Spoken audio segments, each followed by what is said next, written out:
ఈరోజు మా సింగనమల నియోజకవర్గం సింగనమల నియోజకవర్గ కేంద్రంలో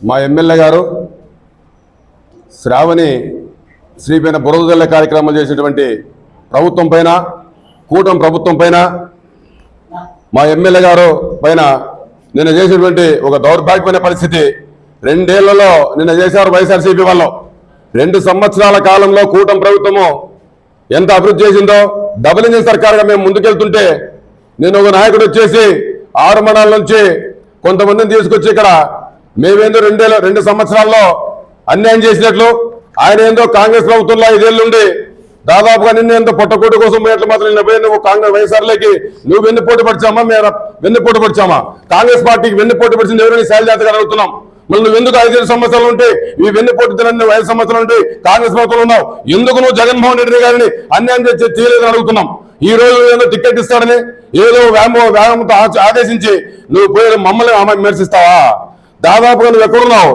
దాదాపుగా 65,000 కోట్లతో ఈ రోజు 4,000 రూపాయలు పెన్షన్ ఇస్తున్నాం మరి ఆ రోజు 3,000 రూపాయలు పెంచి 2,000 రూపాయలు పెన్షన్ ఇస్తాను మీ వైఎస్ఆర్ గవర్నమెంట్ నువ్వు కాంగ్రెస్ పార్టీలో ఉన్నావు 250 పెంచుతూ 4 సంవత్సరాల్లో 250 పెంచుతూ 3,000 చేసిన ఘనత మీది మాది మాట మాట్లాడగానే ఒకే ఒక్క అదే నెలలో 2024 ఎలక్షన్ జరుగుతున్న జూన్ 12 తారీఖు మా ముఖ్యమంత్రి గారు ప్రమాణ స్వీకారం చేస్తానే జూలైలోనే మేము దాదాపు 3,000 నుంచి 4,000 చేసే కనుక మా తెలుగుదేశం పార్టీ కూటమి ప్రభుత్వాన్ని కూడా మేము ఛాలెంజ్ ఇస్తాం శైలజనాథ్కి ఎక్కడైనా కూడా ఏ గ్రామంలో కనుకో మీరు ఎంత వేల పెన్షన్లు ఇచ్చారో మేమైతే పెన్షన్ అదే రాష్ట్ర వ్యాప్తంగా ఈరోజు మేము 65,000 కోట్ల పెన్షన్లు పంచుతున్నాం నువ్వు ఎంత పెంచామని మేము అడుగుతున్నాం ఈ రోజు ఎక్కడైనా రోడ్లు వేసావా పల్లె పండుగ పెట్టేసి మేము దాదాపుగా మా పవన్ కళ్యాణ్ గారి ఆధ్వర్యంలో చంద్రబాబు నాయుడు గారు లోకేష్ బాబు గారి ఎమ్మెల్యే గారి 4,000 కిలోమీటర్లు సీసీ రోడ్ల ఘనత కూడా మా కూటమి ప్రభుత్వం జరుగుతుంది మరి ఎక్కడైనా కూడా ఏ పల్లెకి ఛాలెంజ్ చేస్తాం దేనికైనా ఛాలెంజ్ చేస్తాం మేము రండి ఇప్పుడు గుమ్మేపల్లి ఏకలాపల్లి రోడ్డు చూపిస్తా నువ్వు కాదు బీటీ రోడ్డు వేసి మీ కాంట్రాక్టులు ఇంతవరకు కూడా మట్టి పరిచారు దాదాపుగా డైలీ ఎదురుపడి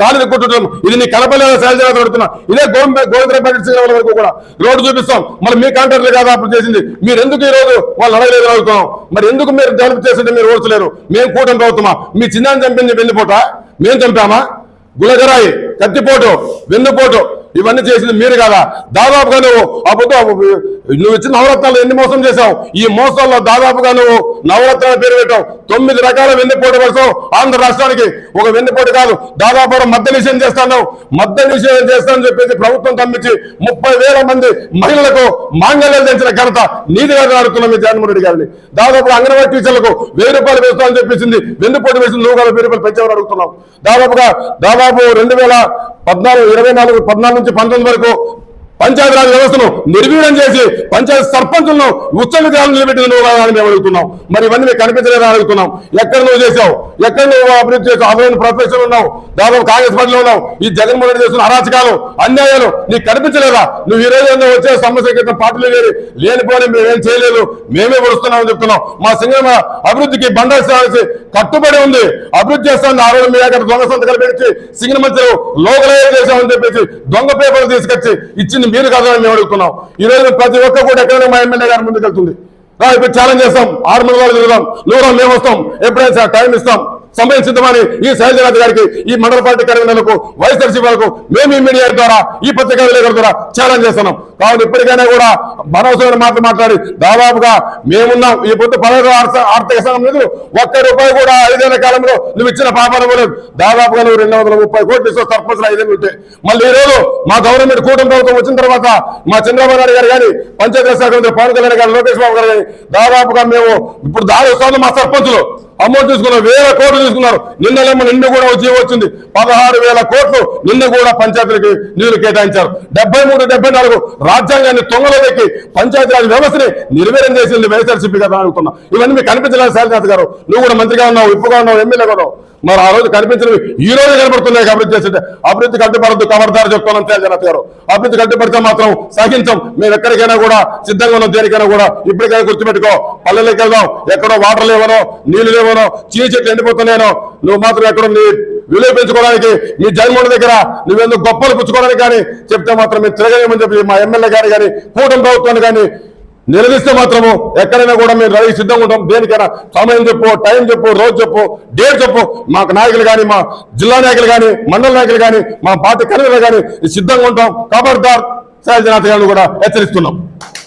రాష్ట్ర వ్యాప్తంగా 2 ఏళ్ల పాలన పైన వైఎస్ఆర్ గవర్నమెంట్ నిర్వహించిన కార్యక్రమంలో సింగనమల నియోజకవర్గ హెడ్ క్వార్టర్లో నిర్వహించినటువంటి కార్యక్రమంలో మాట్లాడిన మాట తీరు పద్ధతి సరైనది కాదు.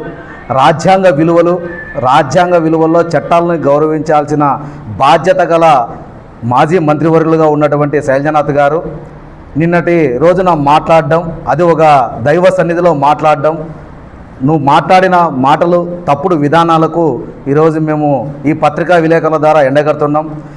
భారతదేశంలో రాజ్యాంగాన్ని కాపాడే ముఖ్యమంత్రుల్లో ఏకైక ముఖ్యమంత్రి గౌరవ ముఖ్యమంత్రి నారా చంద్రబాబు నాయుడు గారు, కూటమి ప్రభుత్వం, గౌరవ ఎమ్మెల్యే బండారు శ్రావణ్ గారు. ఇక్కడ జరిగిన సంఘటననే నేను వివరిస్తాను.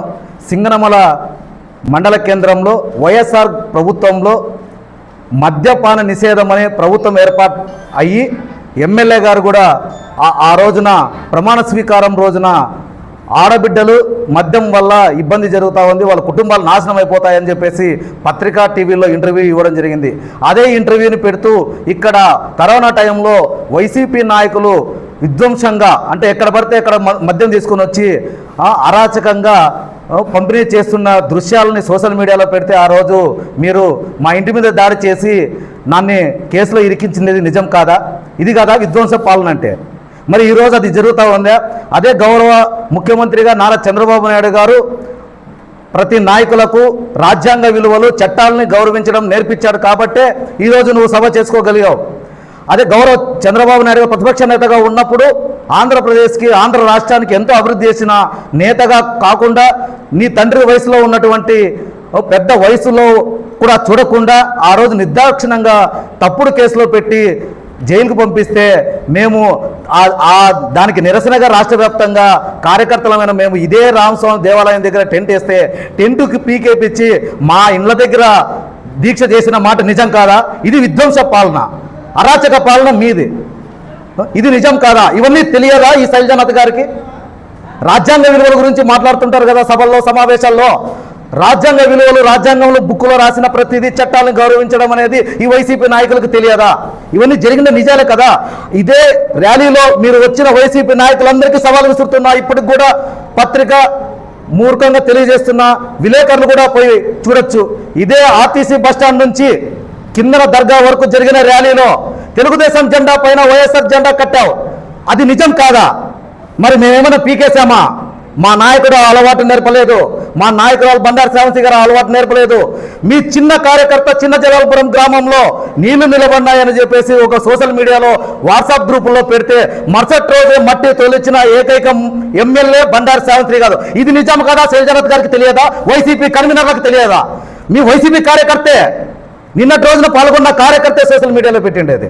అదే సోషల్ మీడియాలో వాటర్ సమస్య ఉందని పెట్టిన వెంటనే బోర్లు వేపించి అదే సోషల్ మీడియాలో పెట్టిండేటివి ఇవన్నీ వైసీపీ నాయకులకు కనపడవా? విధ్వంసం, అరాచక పాలన వైసీపీకి సొంతం. ఇది వాళ్ళ పార్టీ పుట్టిండేదే అరాచకాల పైన, దోపిడీ పైన, హత్య రాజకీయాల పైన. ఏదైతే సిద్ధాంతాలతో పేద ప్రజల్ని ఆర్థికంగా రాజకీయంగా చైతన్యవంతం చేసి సమాజంలో ఒక ఉన్నత స్థానాలకు తీసుకొని రావాలని ఆనాడు కలలుగన్న తెలుగుదేశం పార్టీని ఏ విధంగా స్థాపించారో అదే ఆశయాలతో అప్పటి నుంచి బాధ్యతలు తీసుకున్న నారా చంద్రబాబు నాయుడు గారు వారి స్కూల్ లాంటి ఈ స్కూల్లో, ఈ తెలుగుదేశం పార్టీ దేవాలయంలో నేర్చుకున్న ప్రతి కార్యకర్త క్రమశిక్షణగానే ఉంటాడు, క్రమశిక్షణ తప్పకోకుండా ఉంటాడనేసి తెలియజేస్తున్నాం. ఎందుకంటే తెలుగు మహానాడు జరుపుకుంటే మేము సింగనమల మండల హెడ్ క్వార్టర్లో నిర్వహించినప్పుడు జెండాలు అధికారులతో పీకిచ్చి ఆ ఫోటోలు కూడా సోషల్ మీడియాలో పెట్టాము. ఇప్పుడు కూడా మా దగ్గర ఉన్నాయి. ఇదే బస్సు యాత్ర మంత్రులు ఎమ్మెల్యేలు అంతా వచ్చినప్పుడు ఇదే మండల హెడ్ క్వార్టర్లో వెనకల చంద్రబాబు నాయుడు గారి ఫోటో మేము కట్టామని చెప్పేసి ఫోటో అధికారులతో తీసేపిచ్చి మీరు యాత్ర చేసుకునేది నిజం కాదా? ఈరోజు మీరు మాట్లాడతారు విధ్వంస పాలనని. విధ్వంస పాలన చేసిండేది వైఎస్ఆర్ గవర్నమెంట్, విధ్వంస పాలన చేస్తుండేది వైఎస్ఆర్ కార్యకర్తలు. దీనిపైన చర్చించడానికి ఎలాంటి ఈ దేవాలయం కాడైతే మాట్లాడారో ఆ దేవాలయం కాడే చెప్తున్నాం.